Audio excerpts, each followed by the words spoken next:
everyone, welcome back to my channel. So today we are talking about our sinking funds.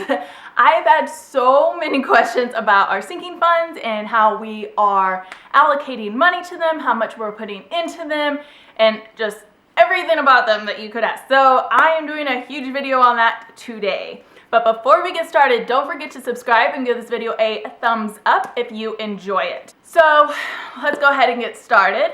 So we have 6 sinking funds. We have a Christmas fund, we have a house fund, a medical fund, a car fund, a travel fund, and an emergency fund. So all of these accounts are savings accounts. They're actual accounts that we have. My husband and I have separate bank accounts.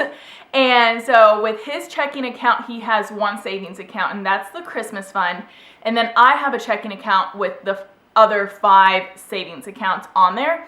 We go through a credit union. We do not have a normal bank account. We got rid of ours because we hated all the fees that came with it, and we were having to make sure we had enough money in our account so that they could transfer $50 every single month into our savings account, even though we would transfer it right back. Like, it was the dumbest thing ever, and I just hated having to make sure, like, oh crap, like today's the day that they're going to do that. I have to make sure I have money in there. Like, it was just dumb.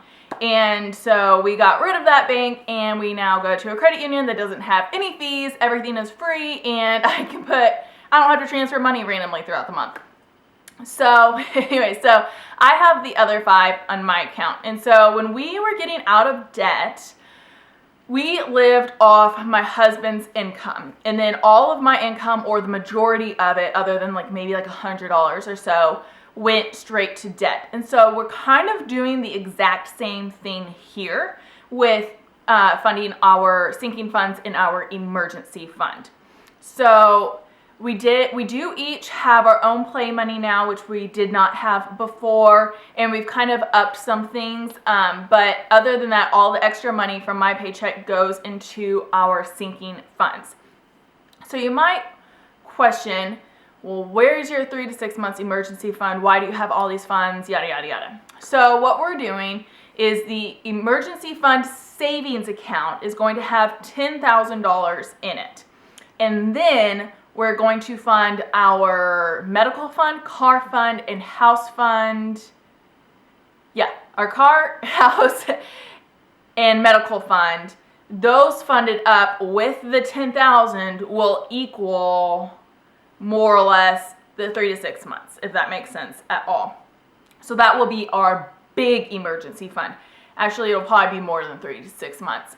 I'm doing more because I'm going to have quite a bit in our medical fund, because if you've watched me at all, I talk about this all the time, but I have a lot of medical stuff going on, and there are, like, next year I'm going to have a colonoscopy, and that requires anesthesia and stuff like that. So it's just expensive, lots of blood work, and then eventually we want to start having kids, and so I just want to have money set aside for anything that may happen. And so that's in the medical fund, even though the medical fund is part of the emergency fund. So if an emergency comes up and it's medical related, it will come out of the medical fund before it comes out of the actual emergency savings account fund.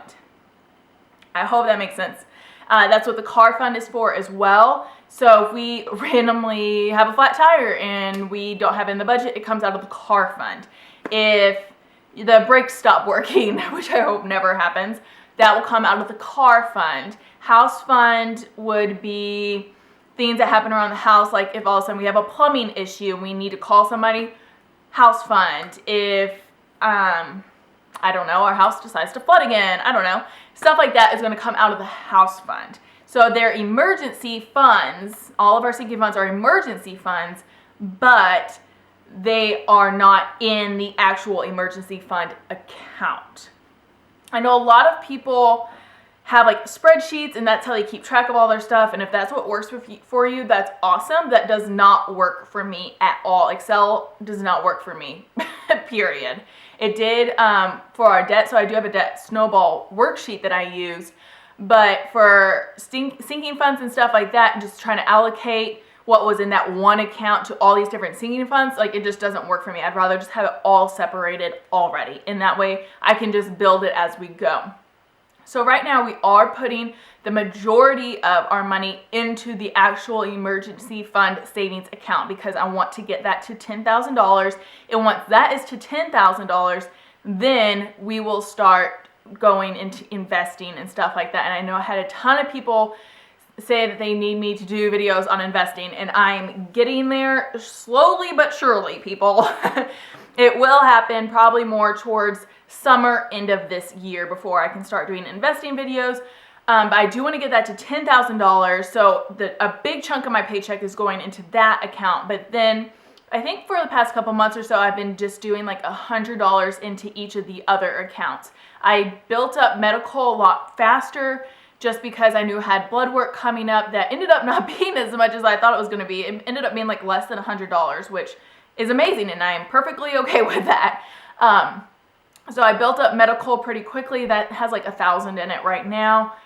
But the other ones, I'm just building up like $100 at a time unless I know we're going to have something coming up. Like we just found a rat in our house, and so we had to spend $1,200 for them to come seal our house and do all this stuff. So that did come out of the actual emergency savings fund account because I did not have $1,200 in our house fund.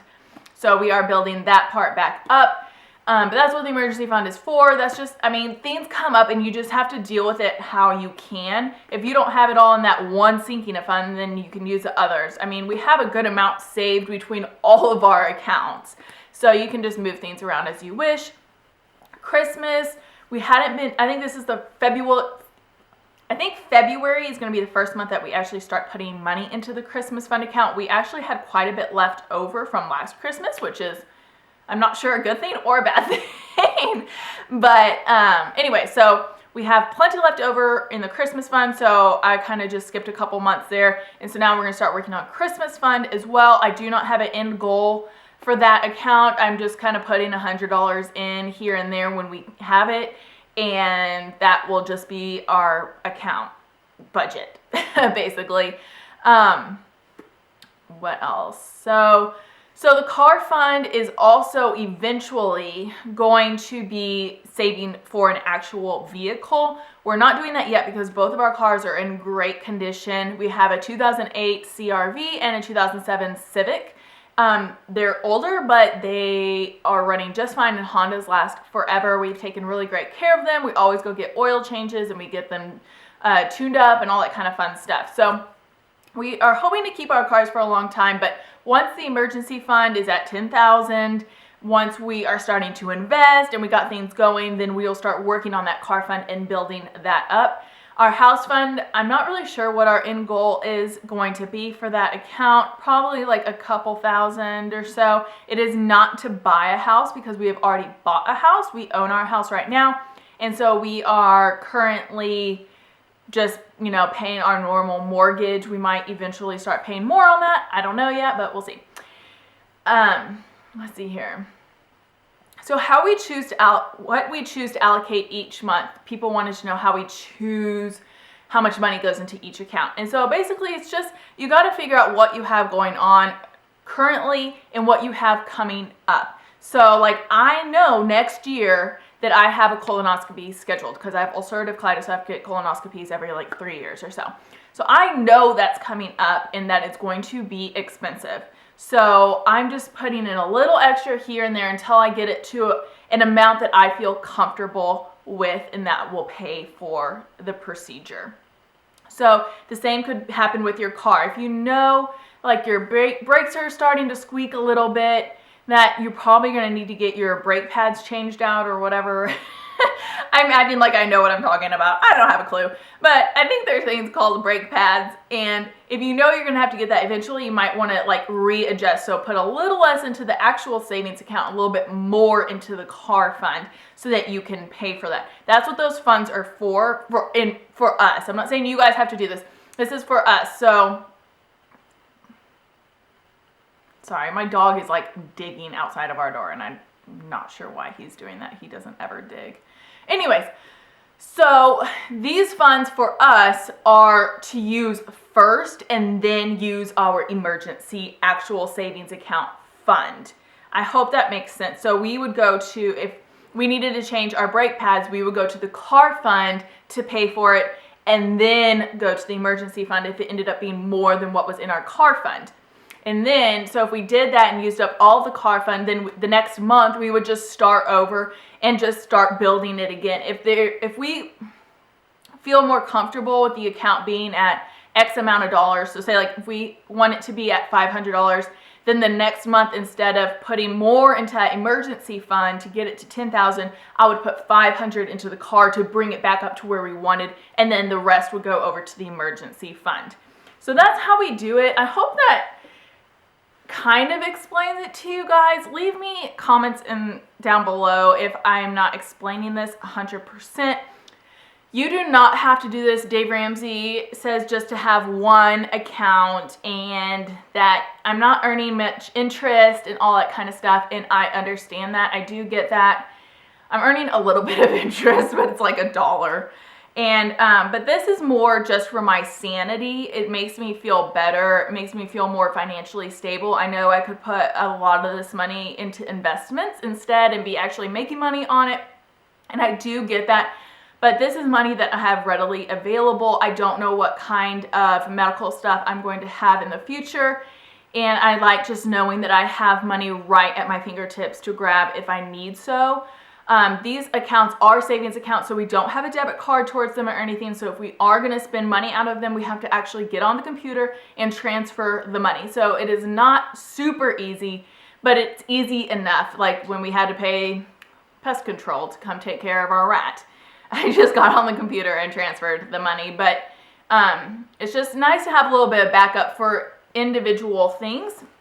And then let me talk about our travel fund real quick, because I know I have not talked about that in accordance to all of our emergency funds. So the travel fund is not included in our emergency fund, because to me, travel is not an emergency. So when I'm saying all of our accounts, including the emergency savings account, will equal the big emergency savings account, that is not including the travel. The travel is not included in this at all. The travel fund is just for fun. It's a fun account. So we have a couple concerts that we're going to this month, and so that's coming out of the travel fund. It's just like a more of an entertaining fund. We're going to Chicago later this year, so that'll come out of the travel fund. So as we know, we have trips coming up or things we need to start saving for like when we went to New England. I knew I wanted X amount of money for food and spending. I had it budgeted out. I had figured out the exact amount of dollars that I wanted in that account. So we worked on it and built it up to that amount. And then when we left for our trip, I transferred all of it into my checking account so that I was using my travel fund money instead of my budgeting money. Does that make sense? So the extra money that was already in there before I transferred it, that's budgeted money. That's money for that current month that has already been budgeted out. So this is just extra money that I will use to pay for food and for whatever when we're on our trip, rather than using our budgeted money. And so when we come home, if I have any money left over from that travel fund account, I transfer it back out back into our travel fund account, and then we just go back to normal because I have my money for the next bill. I have it for groceries, blah, blah, blah. That's just like the money that was already in that account. So that was a very long-winded video. I hope that I cleared some things up for you guys. Definitely leave me some comments down below, because I know you guys are still going to have questions, and I tend to ramble and go all over the place, but I feel like I covered just about everything. So leave me a question down below and I will try to answer it. If a whole bunch of people have the same question, I will probably do another one of these videos, or if you want me to do another one, I definitely can. I think this is the way to go. I told my parents about what we were doing, and they actually have started, they're in the process of opening their own accounts they're doing a travel fund, a medical fund, a house fund, and I think that's all, because they just got new cars, so they're not going to do a car one. But they definitely are doing a travel fund because they're going to retire in a few years, so they kind of want to have money set aside, and they just want to do some stuff with my brothers and I, and, you know, hang out and stuff. So they want to have money set aside for that. My dad also has medical stuff just like me. That's where I inherited it from. So they're setting money aside for that as well. And then house stuff, just because If you own a house, you know what I'm talking about. There's just always something. So that's what their house fund is for. But yes, leave me comments down below. I know I've said that like 3 times already, but thank you guys so much for watching. Thank you for all of your questions, and I will see you in my next video. Bye.